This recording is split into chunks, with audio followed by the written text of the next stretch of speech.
Live from Lincoln, this is Channel 8 Eyewitness News at 6. The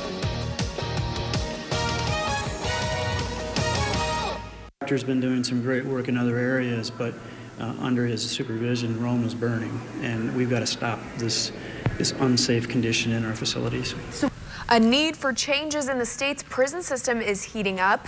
Good evening, everyone, and thank you for joining us. We first brought you this Friday night at 10 o'clock. There was another incident at one of the state's prisons. State senators are frustrated with the lack of progress being made. Channel 8 Eyewitness News reporter Kelsey Murphy has more in our top story. Kelsey? Rod, Megan, the problems with Nebraska's prison system are nothing new. In only 2 years, 3 major incidents have been reported and a total of 4 deaths. The problem, finding and funding the correct solution. Friday night's disturbance at the Diagnostic and Evaluation Center is amping up frustration within the state. It's the 3rd disturbance in only 2 years. 4 prisoners have been killed. Senator Bob Christ says the prison system is the worst he's seen to date. We have to look again at how many situations, incidents, riots, chaos we've had in our institutions just in the last 3 years, and you've got to go back 2 or 3 decades to have that amount of problem. In the past, senators approved an investigation committee solely designed to help corrections. Senator Christ, who served on that committee, thinks it's time to bring it back. Unless we can provide a safe environment within our corrections institutions for both those that are incarcerated and our corrections officers, then I'm looking for some accountability. Many say the reason for the disturbances comes down to overcrowding and lack of staff. Last week, Governor Ricketts' request for additional money to pay for 96 protective service positions was cut nearly in half by an appropriations committee. Instead, the committee decided to grant 26 positions in the 2017-18 fiscal year and another 24 in the following year, costing a total of $4.5 million. Senator Kate Bowles explaining that additional funding for positions can't be justified when the Department of Corrections has 148 positions already empty. It simply didn't make sense to put dollars in the budget that we didn't believe could be expended.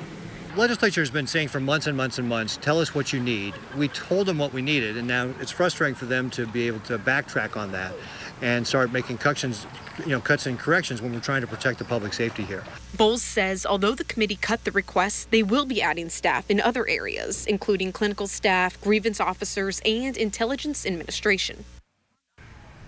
There has also been discussion about retention. The legislature's Justice Reinvestment Oversight Committee is asking the Appropriation Committee if they could use some of that funding to help retain employees with merit pay. All right. Kelsey Murphy from the newsroom, thank you. The ACLU is also speaking out against the prison system. It's threatening a lawsuit if prison conditions continue. They want Governor Ricketts to call an emergency and allocate emergency funding to corrections to help fill those vacancies. Now, we are waiting on a statement from the governor on this. We'll bring you that tonight at 10. A close call for a Lincoln man after an explosion this afternoon. It happened near 53rd and Stockwell around 3 o'clock this afternoon. The man who was inside the home got out safely. His hair was singed, though, and he was taken to the hospital to be checked out. Here's video of him. Investigators are still looking into what exactly caused the explosion and fire. We had a fire reported in a small house on Stockwell. We also had reports that there were explosions. To the hospital was the only one in the home. Again, investigators are looking into what caused the fire. A man was stabbed to death over the weekend in Grand Island. Police received calls Saturday night about a man knocking on doors bleeding. 59-year-old Christian Peterson was found in a nearby field. Police say he had been stabbed several times and died at the hospital. Investigators are asking for your help.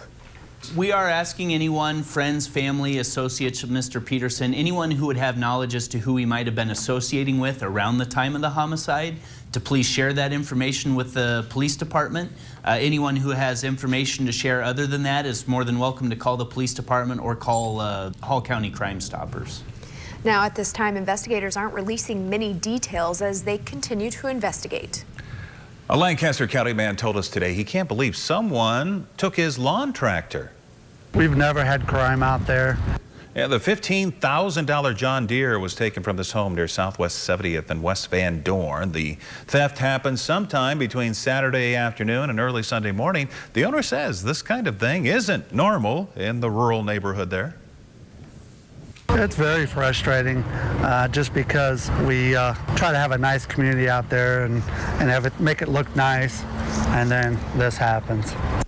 Now, the investigation is ongoing. If you know anything about the suspect or the missing tractor, please contact the Lancaster County Sheriff's Office. Well, let's get a first look at your weather. Luke, quite the difference today from those 80s I was enjoying yesterday. About half. Yeah, we only got about halfway there. We did briefly touch the low 50s, but that was earlier this morning. Then temperatures actually dropped this afternoon. We're only at 41 degrees right now. This is typically, of course, the time when we see your high temperatures about 3 to 6 o'clock, depending on exactly what time of year it is. 41 right now. The northwest wind, it's breezy as well, 18 miles per hour. Our wind chills are near the freezing mark in a lot of spots, or even slightly below. Satellite radar shows a little drizzle that we had in southeastern Nebraska, and even snow to our north. O'Neill, Valentine, Ainsworth all saw a little bit of light snow. And tonight, the air will be cold enough that we're expecting a hard freeze. That means we're going to spend several hours below the freezing mark, and because of that, a freeze warning. All those aqua-shaded counties that you see, they are in effect. That goes through 8 o'clock on our Tuesday morning. Then we get to tomorrow afternoon. It's going to be much more pleasant outside before it starts to turn stormy again. It starts Wednesday, and it's going to last for a little while. An unsettled stormy pattern will return. Details coming up. All right. Thank you, Luke. Well, tonight, a new approach to public safety. A national project could change communications in the state.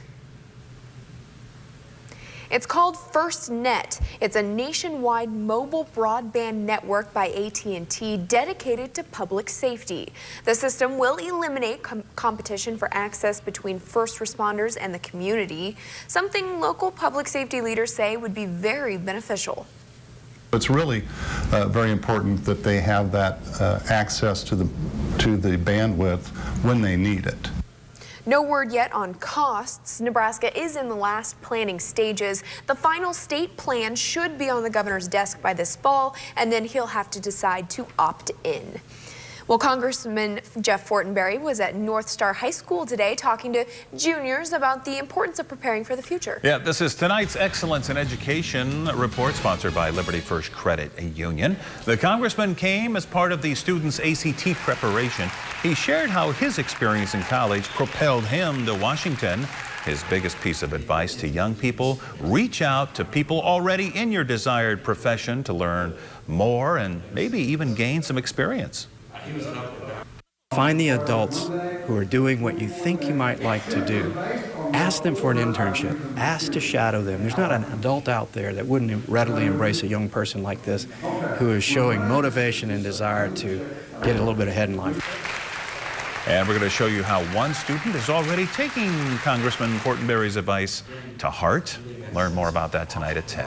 Coming up on the news here at 6 o'clock, big weekend for Nebraska baseball. We're going to hear from Ben Miller on how things are really clicking at the plate for the senior. But first, Luke is in next with your 10-day forecast. Here's a cloudy view outside of our Tower Cam 8. We'll be right back. Live from Lincoln, this is Channel 8 Eyewitness News at 6 with Rod Fowler, Megan Conway, Chief Meteorologist Luke Doris, and Sports Director Brett Edwards. This is Channel 8 Eyewitness News at 6.